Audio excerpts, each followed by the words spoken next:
पिता के वीर और माता के गर्भ के बिना जन्मे पात्र। हमारे हिंदू धर्म ग्रंथों वाल्मीकि रामायण महाभारत आदि में कई ऐसे पात्रों का वर्णन है जिनका जन्म बिना माँ के गर्भ और पिता के वीर के हुआ था। यहाँ हम आपको 16 ऐसे ही पौराणिक पात्रों के जन्म की कहानी बताएंगे। इनमें से कई पात्रों के जन्म में माँ के गर्भ का कोई योगदान नहीं था, तो कुछ पात्रों के जन्म में पिता के वीर का, जबकि कुछ में दोनों का ही। धृतराष्ट्र, पांडु और विदुर के जन्म की कथा। हस्तिनापुर नरेश, शांतनु और रानी सत्यवती के चित्रांगद और विचित्रवीर नामक 2 पुत्र हुए। शांतनु का स्वर्गवास चित्रांगद और विचित्रवीर के बाल्यकाल में ही हो गया था, इसलिए उनका पालन पोषण भीष्म ने किया। भीष्म ने चित्रांगद के बड़े होने पर उन्हें राजगद्दी पर बिठा दिया, लेकिन कुछ ही काल में गंधर्वों से युद्ध करते हुए चित्रांगद मारा गया। इस पर भीष्म ने उनके अर्जुन विचित्रवीर को राज सौंप दिया। अब भीष्म को विचित्रवीर के विवाह की चिंता हुई। उन्हीं दिनों काशी राज की 3 कन्याओं अंबा, अंबिका और अंबालिका का स्वयंवर होने वाला था। उनके स्वयंवर में जाकर अकेले ही भीष्म ने वहां आए समस्त राजाओं को परास्त कर दिया और तीनों कन्याओं का हरण करके हस्तिनापुर ले आए। बड़ी कन्या अंबा ने भीष्म को बताया कि वो अपना तन मन राजा शाल्व को अर्पित कर चुकी हैं। उसकी बात सुनकर भीष्म ने उसे राजा शाल्व के पास भिजवा दिया और अंबिका और अंबालिका का विवाह विचित्रवीर के साथ करवा दिया। राजा शाल्व ने अंबा को ग्रहण नहीं किया, अतः वह हस्तिनापुर लौट कर आ गई और भीष्म से बोली, हे आर्य, आप मुझे हर कर लाए हैं, अतएव आप मुझसे विवाह करें। किंतु भीष्म ने अपनी प्रतिज्ञा के कारण उसके अनुरोध को स्वीकार नहीं किया। अंबा रुष्ट होकर परशुराम के पास गई और उनसे अपनी व्यथा सुनाकर सहायता मांगी। परशुराम ने अंबा से कहा, हे देवी, आप चिंता न करें, मैं आपका विवाह भीष्म के साथ करवाऊंगा। परशुराम ने भीष्म को बुलावा भेजा, किंतु भीष्म उनके पास नहीं गए। इस पर क्रोधित होकर परशुराम भीष्म के पास पहुंचे और दोनों वीरों में भयानक युद्ध छिड़ गया। दोनों ही अभूतपूर्व योद्धा थे, इसलिए हार जीत का फैसला नहीं हो सका। आखिर देवताओं ने हस्तक्षेप करके इस युद्ध को बंद करवा दिया। अंबा निराश होकर वन में तपस्या करने चली गई। विचित्रवीर अपनी दोनों रानियों के साथ भोग विलास में रत हो गए, किंतु दोनों ही रानियों से उनकी कोई संतान नहीं हुई और वे क्षय रोग से पीड़ित होकर मृत्यु को प्राप्त हो गए। अब कुल नाश होने के भय से माता सत्यवती ने एक दिन भीष्म से कहा, पुत्र, इस वंश को नष्ट होने से बचाने के लिए मेरी आज्ञा है कि तुम इन दोनों रानियों से पुत्र उत्पन्न करो। माता की बात सुनकर भीष्म ने कहा, माता, मैं अपनी प्रतिज्ञा किसी भी स्थिति में भंग नहीं कर सकता। ये सुनकर माता सत्यवती को अत्यंत दुख हुआ। तब उन्हें अपने ज्येष्ठ पुत्र वेदव्यास का स्मरण किया। स्मरण करते ही वेदव्यास वहां उपस्थित हो गए, तो सत्यवती ने उन्हें देखकर बोली, हे पुत्र, तुम्हारे सभी भाई निसंतान ही स्वर्गवासी हो गए, अतः मेरे वंश को नाश होने से बचाने के लिए मैं तुम्हें आज्ञा देती हूँ कि तुम नियोग विधि से अपनी पत्नियों से संतान उत्पन्न करो। तो वेदव्यास उनकी आज्ञा मानकर बोले, माता, आप उन दोनों रानियों से कह दीजिए कि वो मेरे सामने से निर्वस्त्र होकर गुजरें, जिससे कि उनको गर्भ धारण होगा। सबसे पहले बड़ी रानी अंबिका और फिर छोटी रानी अंबालिका गई, पर अंबिका ने उनके तेज से डरकर अपने नेत्र बंद कर लिए, जबकि अंबालिका वेदव्यास को देखकर भय से पीली पड़ गई। वेदव्यास लौटकर माता से बोले, माता, अंबिका का बड़ा तेजस्वी पुत्र होगा, किंतु नेत्र बंद करने के दोष के कारण वो अंधा होगा, जबकि अंबालिका के गर्भ से पांडु रोग से ग्रसित पुत्र पैदा होगा। ये जानकर इससे माता सत्यवती ने बड़ी रानी अंबालिका को पुनः वेदव्यास के पास जाने का आदेश दिया। इस बार बड़ी रानी ने स्वयं न जाकर अपनी दासी को वेदव्यास के पास भेज दिया। दासी बिना किसी संकोच के वेदव्यास के सामने से गुजरी। इस बार वेदव्यास ने माता सत्यवती के पास आकर कहा, माते, इस दासी के गर्भ से वेद वेदांत में पारंगत अत्यंत नीतिवान पुत्र उत्पन्न होगा। इतना कहकर वेदव्यास तपस्या करने चले गए। समय आने पर अंबिका के गर्भ से जन्मांध धृतराष्ट्र, अंबालिका के गर्भ से पांडु रोग से ग्रसित पांडु तथा दासी के गर्भ से धर्मात्मा विदुर का जन्म हुआ। कौरवों के जन्म की कथा। एक बार महर्षि वेदव्यास हस्तिनापुर आए। गांधारी ने उनकी बहुत सेवा की, जिससे प्रसन्न होकर उन्होंने गांधारी को वरदान मांगने को कहा। गांधारी ने अपने पति के समान ही बलवान सौपुत्र होने का वर मांगा। समय पर गांधारी को गर्भ ठहरा और वो 2 वर्ष तक पेट में ही रहा। इससे गांधारी घबरा गई और उसने अपना गर्भ गिरा दिया। उसके पेट से लोहे के समान एक मांस पिंड निकला। महर्षि वेदव्यास ने अपनी योग दृष्टि से ये सब देख लिया और वे तुरंत गांधारी के पास आए। तब गांधारी ने उन्हें यह मांस पिंड दिखाया। महर्षि वेदव्यास ने गांधारी से कहा कि तुम जल्दी से 100 कुंड बनवाकर उन्हें घी से भर दो और सुरक्षित स्थान में उनकी रक्षा का प्रबंध कर दो तथा इस मांस पिंड पर जल छिड़को। जल छिड़कने पर उस मांस पिंड के 101 टुकड़े हो गए। व्यास जी ने कहा कि मांस पिंडों के इन 101 टुकड़ों को घी से भरे कुंडों में डाल दो। अब इन कुंडों को 2 साल बाद ही खोलना। इतना कहकर महर्षि वेदव्यास तपस्या करने हिमालय पर चले गए। समय आने पर उन्हें मांस पिंडों से पहले दुर्योधन और बाद में गंधारी के 99 पुत्र तथा 1 कन्या उत्पन्न हुई।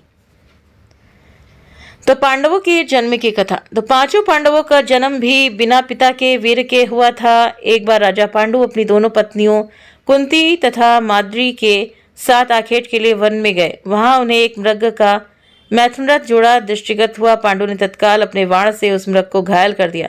मरते हुए मृग ने पांडु को शाप दिया, राजन तुम्हारे समान क्रूर पुरुष इस संसार में कोई भी नहीं होगा। तूने मुझे मैथुन के समय बाण मारा है, अतः जब कभी भी तू मैथुनरथ होगा तेरी मृत्यु हो जाएगी। इस शाप से पांडु अत्यंत दुखी हुए और अपनी रानियों से बोले, हे देवियों, अब मैं अपनी समस्त वासनाओं का त्याग करके इस वन में ही रहूंगा। तुम लोग हस्तिनापुर लौट जाओ। उनके वचनों को सुनकर दोनों रानियों ने दुखी होकर कहा, नाथ, हम आपके बिना एक क्षण भी जीवित नहीं रह सकते। आप हमें भी वन में अपने साथ रखने की कृपा कीजिए। तो पांडु ने उनके अनुरोध को स्वीकार करके उन्हें वन में अपने साथ रहने की अनुमति दे दी। इसी दौरान राजा पांडु ने अमावस्या के दिन ऋषि मुनियों को ब्रह्मा जी के दर्शनों के लिए जाते हुए देखा। उन्होंने उन ऋषि मुनियों से स्वयं को साथ ले जाने का आग्रह किया। उनके इस आग्रह पर ऋषि मुनियों ने कहा, राजन, कोई भी निसंतान पुरुष ब्रह्मलोक जाने का अधिकारी नहीं हो सकता, अतः हम आपको अपने साथ ले जाने में असमर्थ हैं। तो ऋषि मुनियों की बात सुनकर पांडु अपनी पत्नी से बोले, हे कुंती, मेरा जन्म लेना ही व्यर्थ हो रहा है, क्योंकि संतानहीन व्यक्ति पितृ ऋण, ऋषि ऋण, देव ऋण तथा मनुष्य ऋण से मुक्ति नहीं पा सकता, तथा तुम पुत्र प्राप्ति के लिए मेरी सहायता कर सकती हो। कुंती बोली, हे आर्यपुत्र, दुर्वासा ऋषि ने मुझे ऐसा मंत्र प्रदान किया है जिससे मैं किसी भी देवता का आह्वान करके मनोवांछित वस्तु प्राप्त कर सकती हूँ। आप आज्ञा करें, मैं किस देवता को बुलाऊं। तो इसमें पांडु ने धर्म को आमंत्रित करने का आदेश दिया। धर्म ने कुंती को पुत्र प्रदान किया जिसका नाम युधिष्ठिर रखा गया। कालांतर में पांडु ने कुंती को पुनः 2 बार वायुदेव तथा इंद्रदेव को आमंत्रित करने की आज्ञा दी। तो वायुदेव ने से भीम तथा इंद्र से अर्जुन की उत्पत्ति हुई। तत्पश्चात पांडु की आज्ञा से कुंती ने माद्री को उस मंत्र की दीक्षा दी। तो माद्री ने अश्विनी कुमारों को आमंत्रित किया और नकुल तथा सहदेव का जन्म हुआ। एक दिन राजा पांडु माद्री के साथ वन में सरिता के तट पर भ्रमण कर रहे थे। वातावरण अत्यंत रमणीक था और शीतल मंद सुगंधित वायु चल रही थी। सहसा वायु के झोंके से माद्री का वस्त्र उड़ गया। इससे पांडु का मन चंचल उठा और वे मैथुन में प्रवृत्त हुए ही थे कि शापवश उनकी मृत्यु हो गई। माद्री उनके साथ सती हो गई, किंतु पुत्रों के पालन पोषण के लिए कुंती हस्तिनापुर लौट आई। कर्ण के जन्म की कथा। तो कर्ण का जन्म कुंती को मिले एक वरदान के स्वरूप हुआ था। जब वो कुंवारी थी तब एक बार दुर्वासा ऋषि उसके पिता के महल में पधारे।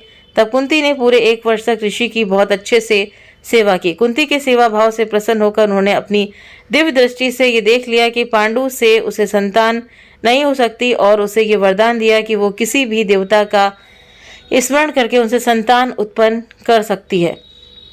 एक दिन उत्सुकतावश कुंवारेपन में ही कुंती ने सूर्यदेव का ध्यान किया। इससे सूर्यदेव प्रकट हुए और उसे एक पुत्र दिया जो तेज में सूर्य के ही समान था और वो कवच और कुंडल लेकर उत्पन्न हुआ था, जो जन्म से ही उसके शरीर से चिपके हुए थे। चूंकि वो अभी भी अविवाहित थी, इसीलिए लोकलाज के डर से उसने उस पुत्र को एक बक्से में रखकर गंगा जी में बहा दिया। राम, लक्ष्मण, भरत और शत्रुघ्न के जन्म की कथा। दशरथ अधेड़ उम्र तक पहुंच गए थे, लेकिन उनका वंश संभालने के लिए उनका पुत्र रूपी कोई वंशज नहीं था। उन्होंने पुत्र कामना के लिए अश्वमेघ यज्ञ तथा पुत्र कामेष्टि यज्ञ कराने का विचार किया। उनके एक मंत्री सुमंत्र ने उन्हें सलाह दी कि वह यज्ञ अपने दामाद ऋष्यशृंग या साधारण की बोलचाल में श्रृंगी ऋषि से करवाएं। दशरथ के कुल गुरु ब्रह्मर्षि वशिष्ठ थे। वो उनके धर्म गुरु भी थे तथा धार्मिक मंत्री भी। उनके सारे धार्मिक अनुष्ठानों की अध्यक्षता करने का अधिकार केवल धर्म गुरु को ही था। अतः वशिष्ठ की आज्ञा लेकर दशरथ ने श्रृंगी ऋषि को यज्ञ की अध्यक्षता करने के लिए आमंत्रित किया। तो श्रृंगी ऋषि ने दोनों यज्ञ भली भांति पूर्ण करवाए तथा पुत्र कामेष्टि यज्ञ के दौरान यज्ञ वेदी से एक अलौकिक यज्ञ पुरुष का प्रजात पात्य पुरुष उत्पन्न हुआ तथा दशरथ को स्वर्ण पात्र में नैवेद्य का प्रसाद प्रदान करके ये कहा कि अपनी पत्नियों के प्रसाद खिलाकर वो पुत्र प्राप्ति कर सकते हैं। दशरथ इस बात से अति प्रसन्न हुए और उन्होंने अपनी पटरानी कौशल्या को उस प्रसाद का आधा भाग खिला दिया। बचे हुए भाग का आधा भाग 1/4 दशरथ ने अपनी दूसरी रानी सुमित्रा को दिया। उसके बचे हुए भाग का आधा हिस्सा 1/8वां उन्होंने कैकेयी को दिया। कुछ सोचकर उन्होंने बचा हुआ 8वां भाग भी सुमित्रा को दे दिया। सुमित्रा ने पहला भाग भी ये जानकर नहीं खाया था कि जब तक राजा दशरथ कैकेयी को उसका हिस्सा नहीं दे देते तब तक वो अपना हिस्सा नहीं खाएगी। अब कैकेयी ने अपना हिस्सा पहले खा लिया और तत्पश्चात सुमित्रा ने अपना हिस्सा खाया। इसी कारण राम कौशल्या से, भरत कैकेयी से तथा लक्ष्मण व शत्रुघ्न सुमित्रा से इनका जन्म हुआ। तो पवन पुत्र हनुमान के जन्म की कथा। तो पुराणों की कथा अनुसार हनुमान की माता अंजना संतान सुख से वंचित थीं। कई जतन करने के बाद भी उन्हें निराशा ही हाथ लगी। इस दुख से पीड़ित अंजना मतंग ऋषि के पास गईं। तब मतंग ऋषि ने उन्हें कहा कि पप्पा सरोवर के पूर्व में एक नरसिम्हा आश्रम है। उसकी दक्षिण दिशा में नारायण पर्वत पर स्वामी तीर्थ है। वहां जाकर उसमें स्नान करके 12 वर्ष तक तप एवं उपवास करना पड़ेगा, तब जाकर तुम्हें पुत्र सुख की प्राप्ति होगी। अंजना ने मतंग ऋषि एवं अपने पति केसरी से आज्ञा लेकर तप किया था। 12 वर्ष तक केवल वायु का ही भक्षण किया। तब वायु देवता ने अंजना की तपस्या से खुश होकर उसे वरदान दिया, जिसके परिणाम स्वरूप चैत्र शुक्ल की पूर्णिमा को अंजना को पुत्र की प्राप्ति हुई। तो वायु के द्वारा उत्पन्न इस पुत्र को ऋषियों ने वायु पुत्र नाम दिया। हनुमान पुत्र मकरध्वज के जन्म की कथा। हनुमान वैसे तो ब्रह्मचारी थे, फिर भी वो एक पुत्र के पिता बने थे। हालांकि ये पुत्र वीर की जगह पसीने की बूंद से हुआ था। कथा कुछ इस प्रकार है। जब हनुमान जी सीता की खोज में लंका पहुंचे और मेघनाथ द्वारा पकड़े जाने पर उन्हें रावण के दरबार में प्रस्तुत किया गया, तब रावण ने उनकी पूंछ में आग लगवा दी थी और हनुमान ने जलती हुई पूंछ से लंका जला दी। जलती हुई पूंछ की वजह से हनुमान जी को तीव्र वेदना हो रही थी, जिसे शांत करने के लिए वे समुद्र के जल से अपनी पूंछ की अग्नि को शांत करने पहुंचे। उस समय उनके पसीने की एक बूंद पानी में टपकी, जिसे एक मछली ने पी लिया था। उसी पसीने की बूंद से वो मछली गर्भवती हो गई और उससे उसे एक पुत्र उत्पन्न हुआ, जिसका नाम पड़ा मकरध्वज। तो मकरध्वज भी हनुमान जी के समान ही महान पराक्रमी और तेजस्वी था। उसे अहिरावण द्वारा पाताल लोक का द्वारपाल नियुक्त किया गया था। जब अहिरावण श्री राम और लक्ष्मण को देवी के समक्ष बलि चढ़ाने के लिए अपनी माया के बल पर पाताल ले आया था, तब श्री राम और लक्ष्मण को मुक्त कराने के लिए हनुमान पाताल लोक पहुंचे और उनकी भेंट मकरध्वज से हुई। तत्पश्चात मकरध्वज ने अपनी उत्पत्ति की कथा हनुमान को सुनाई। तो हनुमान जी ने अहिरावण का वध कर प्रभु श्री राम और लक्ष्मण को मुक्त कराया और मकरध्वज को पाताल लोक का अधिपति नियुक्त करते हुए उसे धर्म के मार्ग पर चलने की प्रेरणा दी। द्रोणाचार्य के जन्म की कथा। तो द्रोणाचार्य कौरव व पांडव राजकुमारों के गुरु थे। तो द्रोणाचार्य का जन्म कैसे हुआ, इसका वर्णन महाभारत के आदि पर्व में मिलता है। एक समय गंगा द्वार नामक स्थान पर महर्षि भरद्वाज रहा करते थे। वे बड़े व्रतशील व यशस्वी थे। एक दिन वे महर्षियों को साथ लेकर गंगा स्नान करने गए। वहां उन्होंने देखा कि घृताची नामक अप्सरा स्नान करके जल से निकल रही है। उसे देखकर उनके मन में काम वासना जाग उठी और उनका वीर स्खलित होने लगा। तब उन्होंने उस वीर को द्रोण नामक पात्र यज्ञ के लिए उपयोग किया जाने वाला एक प्रकार का बर्तन में रख दिया। उसी से द्रोणाचार्य का जन्म हुआ। तो द्रोण ने सारे वेदों का अध्ययन किया। महर्षि भरद्वाज ने पहले ही अग्नेय शास्त्र की शिक्षा अग्निवेश को दे दी थी। अपने गुरु भरद्वाज की आज्ञा से अग्निवेश ने द्रोणाचार्य को अग्नेय शास्त्र की शिक्षा दी। द्रोणाचार्य का विवाह शरदान की पुत्री कृपि से हुआ था। ऋषि शिष्यशृंग के जन्म की कथा। तो ऋषि शिष्यशृंग यानी कि श्रृंगी महात्मा कश्यप विभांडक के पुत्र थे। महात्मा कश्यप बहुत ही प्रतापी ऋषि थे। उनका वीर अमोघ था और तपस्या के कारण अंतःकरण शुद्ध हो गया था। एक बार वे सरोवर पे में स्नान करने गए। वहां उर्वशी अप्सरा को देखकर जल में ही उनका वीर स्खलित हो गया। उस वीर को जल के साथ एक हिरणी ने पी लिया, जिससे उसे गर्भ रह गया। वास्तव में वो हिरणी एक देवकन्या थी। किसी कारण से ब्रह्मा जी उसे श्राप दिया था कि तू हिरण जाति में जन्म लेकर एक मुनि पुत्र को जन्म देगी, तब श्राप से मुक्त हो जाएगी। इसी श्राप के कारण महामुनि शिष्यशृंग उस मृगी के पुत्र हुए। वे बड़े तपोनिष्ठ थे। उनके सिर पर एक सींग था, इसीलिए उनका नाम शिष्यशृंग ऋषि प्रसिद्ध हुआ। वाल्मीकि रामायण के अनुसार राजा दशरथ ने पुत्र प्राप्ति के लिए पुत्रेष्ठ यज्ञ करवाया था। इस यज्ञ को मुख्य रूप से ऋषि शृंग यानी कि श्रृंगी ने संपन्न किया था। इस यज्ञ के फलस्वरूप ही भगवान श्री राम, लक्ष्मण, भरत व शत्रुघ्न का जन्म हुआ था। तो कृपाचार्य व कृपी के जन्म की कथा। कृपाचार्य महाभारत के प्रमुख पात्रों में से एक थे। उनके जन्म के संबंध में पूरा वर्णन महाभारत में आदि पर्व में मिलता है। तो उसके अनुसार महर्षि गौतम के पुत्र थे शार्दूल। वे बाणों के साथ ही पैदा हुए थे। उनका मन धनुर्वेद में जितना लगता था उतना पढ़ाई में नहीं लगता था। उन्होंने तपस्या करके सारे अस्त्र शस्त्र प्राप्त किए।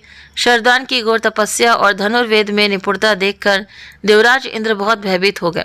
उन्होंने शार्दूल की तपस्या में विघ्न डालने के लिए जानपदी नाम की देवकन्या भेजी। वो शार्दूल के आश्रम में आकर उन्हें लुभाने लगी। उस सुंदरी को देखकर शार्दूल के हाथों से धनुष बाण गिर गए। वे बड़े संयमी थे तो उन्होंने स्वयं को रोक लिया, लेकिन उनके मन में विकार आ गया था, इसीलिए अनजाने में ही उनका शुक्रपात हो गया।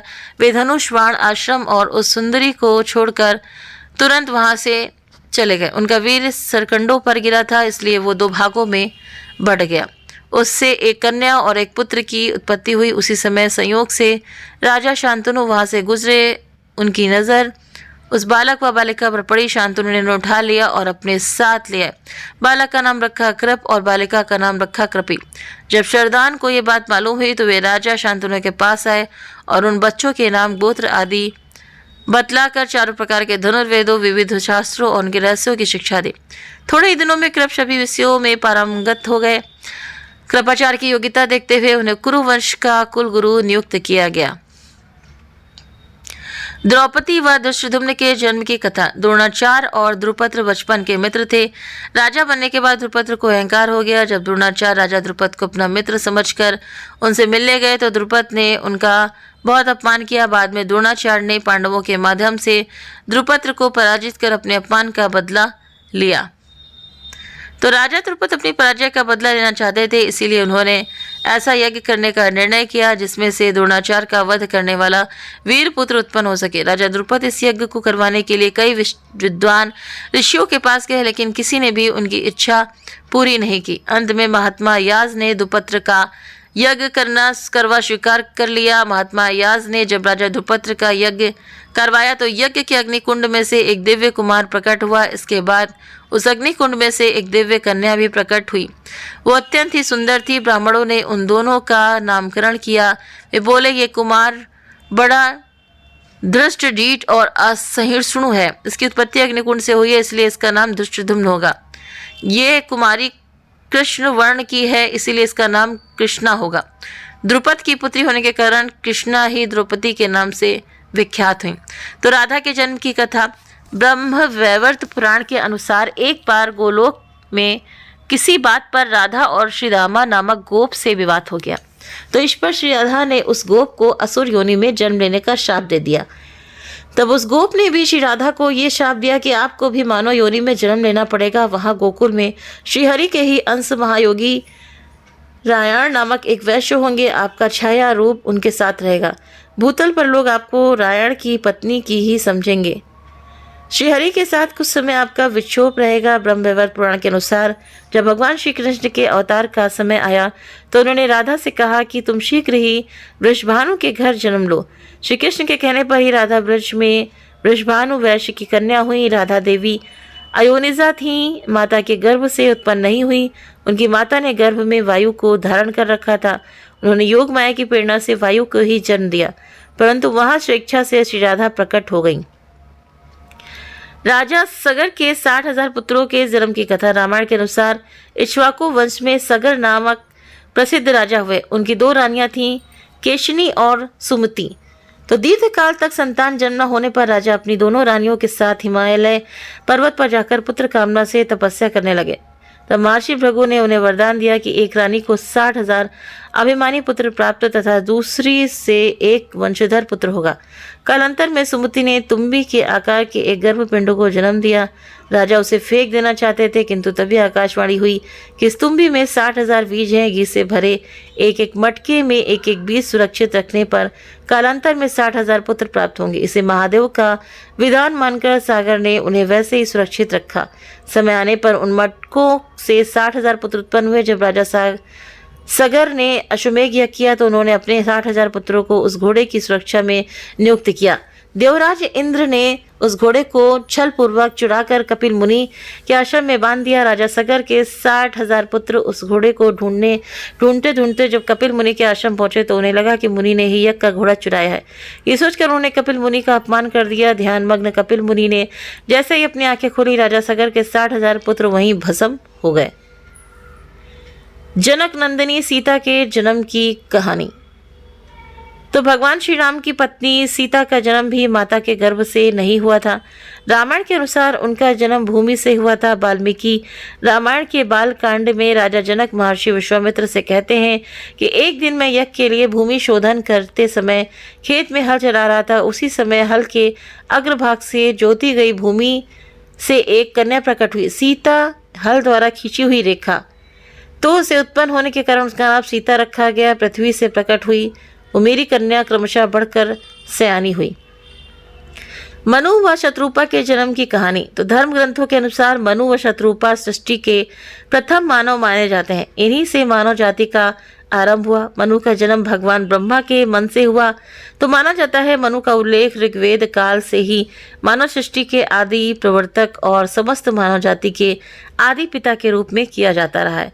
इन्हें आदि पुरुष भी कहा गया है। वैदिक संहिताओं में भी मनु को ऐतिहासिक व्यक्ति माना गया है।